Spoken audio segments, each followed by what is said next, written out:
મારો હારો સાપ ખોવાઈ ગયો હે, ઈએ પાછો કોબરા.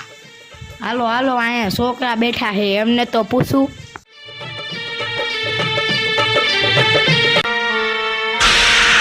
એ છોકરાઓ, તમે ક્યાંય મારો અહીંયા સાપ જોયો? ના, અમારે તમારું જાદુ જોવું છે. બોલો, મફતિયું કે પૈસા વાળું? મફતિયું. હાલો બતાડી દઉં તો. चलो भाई देखो अब मैं क्या करता हूँ. લાવો, તમારા પાસે જેટલું હોય એટલું, નહીં તો ફડાકે દઈને ઠાઈ પતાવી દઈશ. લાવો. चीटिंग करता है तू, चीटिंग चीटिंग चीटिंग करता है तू. गजब बेइज्जती है. ये कोई तरीका है भीख मांगने का? નીકળો, હાલો, ભાગો ભાગો, નીકળો, હાલો હાલો, ભાગો. આટલા નહીં કોઈ દી આયા, ભાગો. એક તો મારો સાપ આયા નથી જડતો ને, આ બધાને મફતિયું જાદુ જોવું છે, પછી બંદૂક જ તે કાઢું ને.